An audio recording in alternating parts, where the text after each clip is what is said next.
ଆଜି କଣ କେମିତି ରନ୍ଧା ବଢା ହବନି? ମୁଁ ଖାଲି କରିଥିବି ନା କଣ?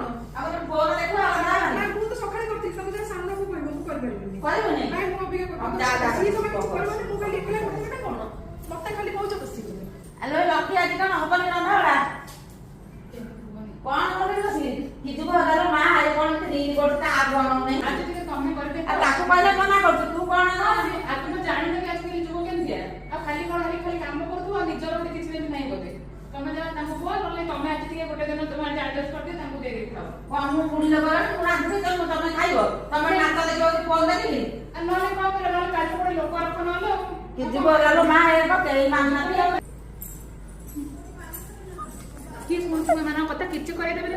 କୋଉ କଥା ନାହିଁ ଗୋଟେ ଦେଖ, ସବୁବେଳେ ଖାଇଲେ କହୁଛନ୍ତି, ବସିଲେ କହୁଛନ୍ତି, ଏଠି ଫୋନ ଖେଞ୍ଚିଲେ କହୁଛନ୍ତି। ଇଏ କଣ? ହଳେ କାମ କାମ କାମ ଇଏ କଣ? ସବୁବେଳେ ତ ଖାଲି କାମ କରିବ, ଆଉ ନିଜର ଗୋଟେ କିଛି ବୋଲି ଖୁସି ବୋଲି କିଛି ନାହିଁ। ଏ ଘରେ ସବୁବେଳେ କାମ, ଖାଲି ଆଗ ତା କଥା ବୁଝିଏ କଣ? ମା କଣ କରୁଛ? ମା କଣ ଶୋଇଛ କି? ଏବେ ଆସିଲି ବା। ମମି ଆଉ ଖୁଡି କୁଆଡେ ଗଲେ? ବାହାରେ ଅଛନ୍ତି। ଆଜି କଣ ଖାଇଲ? ଆଜି ରନ୍ଧା ହେଇନି କିଛି ଖରାବେଳେ ଖାଇବା ପାଇଁ? କାହିଁକି? ସୀତାର ଫୋନ କଣ କରୁଥିଲା, ସୀତା ନେଇକି କରୁଥିଲା, ସୀତା ମୁଁ କରିବି ତମେ କର। ଆମର କଣ ବଳ କରିବି? ମମି କୁଆଡେ ଗଲ?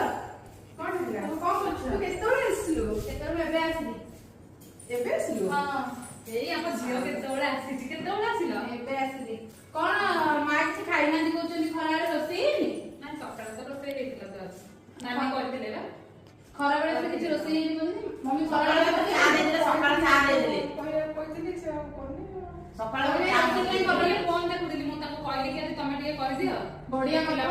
ବଢିଆ କଥା। ସେ ନିଜେ ବୁଢୀ ମଣିଷ ନିଜେ କରିକି ଖାଇବ ନୁହେଁ? ତମମାନେ ଫୋନ ଦେଖିବ, ସେ ନିଜେ କରି ଖାଇବ। ତମମାନଙ୍କର ପିଲା ଛୁଆ ଅଛନ୍ତି।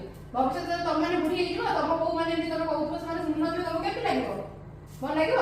ତମ ଝିଅ ବୋଉ ଶୁଣିବେନି? ମୁଁ ବି ତମମାନଙ୍କୁ ଟିକେ ଶିଖିକି ରୋଷେଇ ରୋଷେଇ କରିବି ତ? ଭଲ ଲାଗିବ ତ? ତମକୁ ସେମାନେ ଫୋନ କରି କହିବେ ତମ ବୋଉ ଏମିତି, ତମ ଝିଅ ଏମିତି କରୁଛି। ଭଲ ଲାଗିବ? ଚାଲ, ଆମର ଆଜି ଗୋଟେ ବଡ ଭୁଲ ହେଇଯାଇଛି, ଏମିତି କରିବା କଥା। ତମେ ରୋଷେଇ କରିକି ସବୁ କାମ କର, ସେ ବୁଢୀ ମଣିଷଟା ଖାଇବ କେମିତି? ଚାଲ କରିବା। ଚାଲ, ଆମର ଭୁଲ ହେଇଯାଇଛି, ଏଇଟା ଆମେ କେବେ କରିବୁନି। ଆଜିକାଲି ସୋସାଇଟିରେ ବୋହୂମାନେ ସବୁ এইଭଳି ଫୋନରେ ଲାଗି ରହି ରୋଷେଇ କରିକି ଦଉନାହାନ୍ତି, ଗୁରୁଜନ ମାନଙ୍କୁ ତାଙ୍କର କେୟାର କରୁନାହାନ୍ତି। ଏଇଟା କେତେ ଦୂର ଠିକ୍ କମେଣ୍ଟ ମାଧ୍ୟମରେ ଜଣାଇବେ।